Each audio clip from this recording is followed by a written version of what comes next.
Civilization or Barbarism, an Authentic Anthropology by Dr. Cheikh and Diop.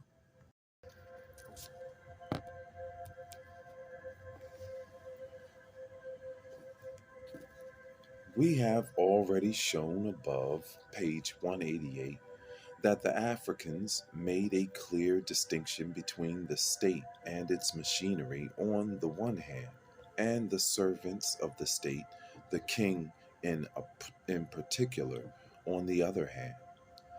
Consequently, the idea of the state machinery merged with the grassroots, as defended by Surrey Canale, is untenable. Similarly, the AMP state, obviously born out of need for the survival of an entire and as yet undifferentiated collectivity, precedes class antagonism and could not be its consequence. It is correct that once the danger that menaced the collectivity's survival was removed, with time, even the economical interventions of the state also mass relations of exploitation. Lastly, there is an obvious relationship between a given type of state and its mode of production.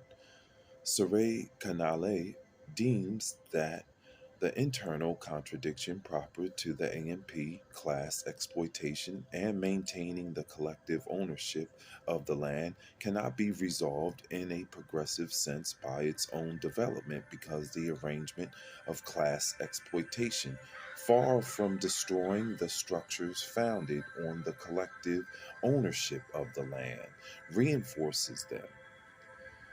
Citation, page 127.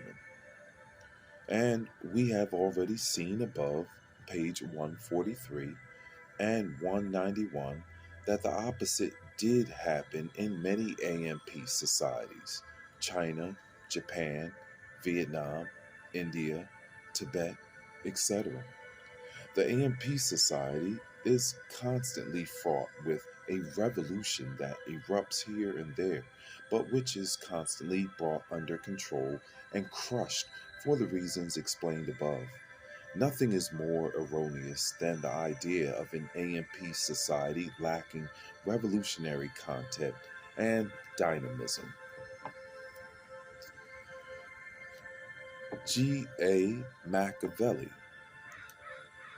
Slavery, Feudalism, and the Asiatic mode of production in the ancient Orient. G. A. Machiavelli shows that free labor was predominant in the Oriental AMP societies, Mesopotamia, China, India. Contrary to the theoretical prognostications, for reasons of profitability itself, the slave owners preferred the small, undersized operation, thus orienting themselves toward the transformation of slaves into serfs to the large rural enterprise. Similarly, slavery as a result of indebtedness was marginal. See Tomenev. Because of the very fact that it is an endogenous factor of disintegration, Hammurabi's code sets the limits thereof. Machiavelli points out quite rightly that the notion of generalized slavery must not be taken literally because there is a difference that cannot be totally erased between the freemen in the countryside endowed with a civic personality and the individual outside of society like the slave. But in the east, in Mesopotamia, as well as in Egypt, even in Assyria, the slaves that are settled on the land are protected by law. Thus, there is the onset of feudalization.